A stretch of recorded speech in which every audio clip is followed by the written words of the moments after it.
छो सदिखन हो, जीवन बीती रहल छो सदिखन, कर श्यामा गुणगान रे। काल माथ पर नाची रहल छो, व्यर्थ न कर अभिमान रे। जीवन बीती रहल छो सदिखन, कर श्यामा गुणगान रे।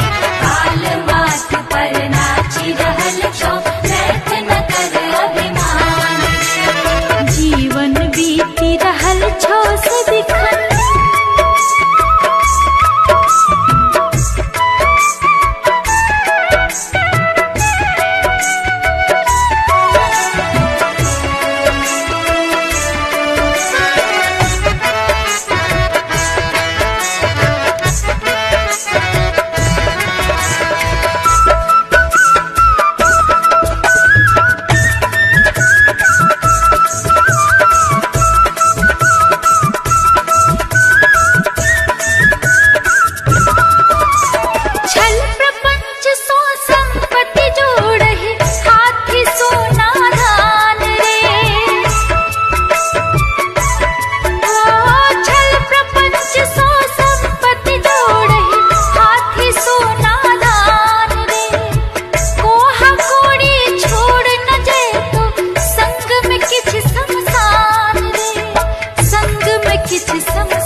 घर वाली के हित,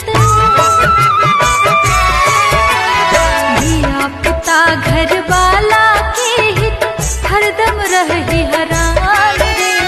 भूत बूझ सब देखी पड़े तो, छुट तो जखन परान रे। जीवन बीती रहल छो सदिखन, कर श्यामा गुणगान रे। काल माथ पर नाची रहल छो, जीवन बीती रहल छो सदिखन।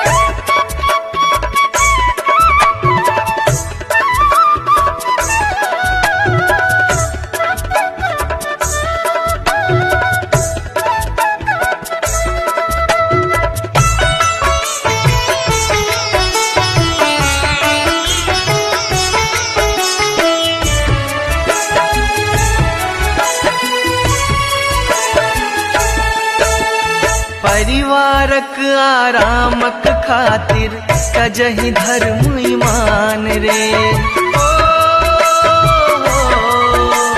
परिवारक आरामक खातिर कजहि धर्म ईमान रे। पित कर्मक फल भोग काल में, नहीं ए तो क्यों आन रे, नहीं ए तो क्यों आन रे। ककरो कर अदलाह